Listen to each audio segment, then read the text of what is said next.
Dad ni Tiyok.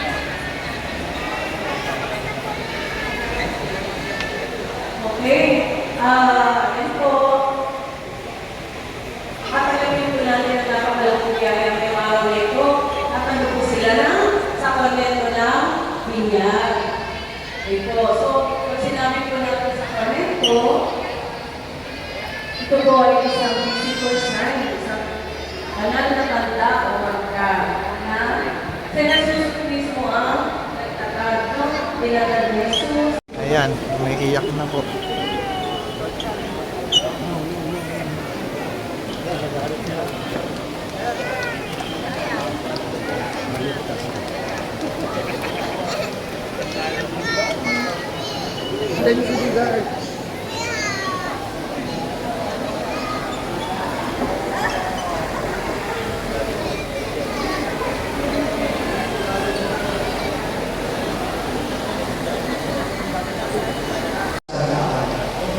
Sa loob ng simbahan ito, maraming nasaksihan ni wala ang Diyos sa pamamagitan ng ating pinamahal na patron. Yung pagdaya at wala ng mga sundalo wala sa pilitan at simbahan. Yung pagkain ng mana, wala sa tinatag sa well na tinatawag sa taas. At marami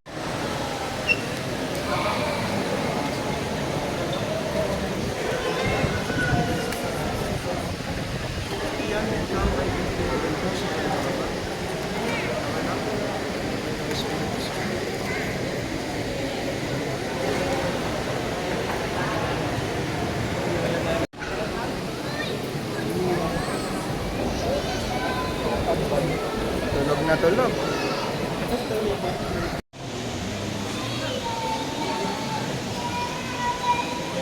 ngayong tayong lahat ay naging mga anak na ng kaliwanagan.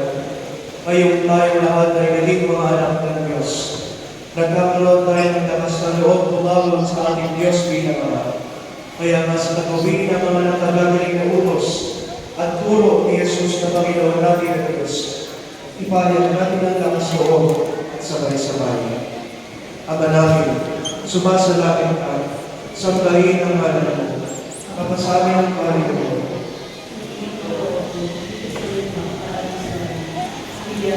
Ngayon ang aming kakanin sa araw-araw, at patawarin mo kami sa aming mga sama, ang pagpapatawad namin sa nagkakasala sa amin, at huwag mo kami kayo tulus-tulso, at iadya mo kami sa lahat ng masama.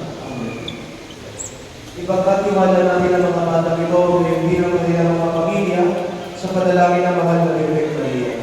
Sabay-sabay, abangin ko ang Maria. Yan na, uwi na tayo. Uy. Ayun na sila oh. Tara na.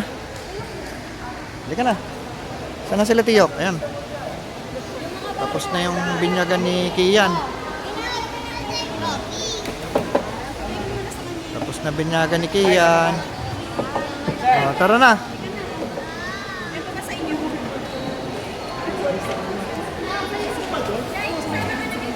Gawad.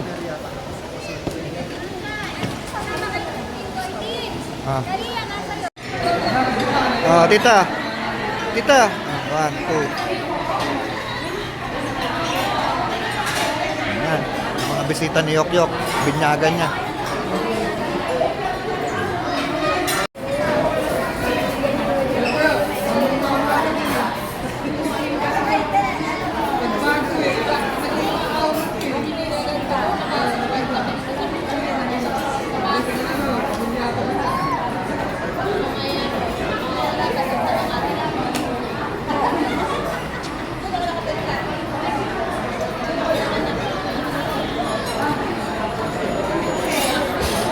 Cute ni Kian ba yun?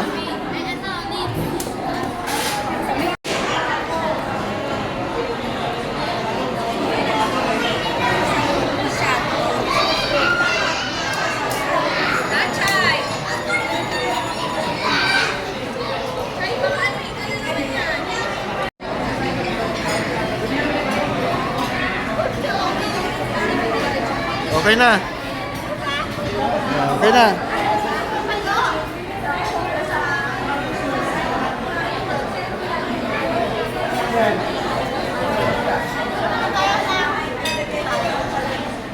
Be.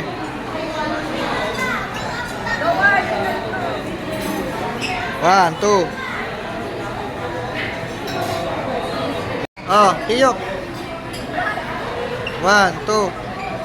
Isa pa.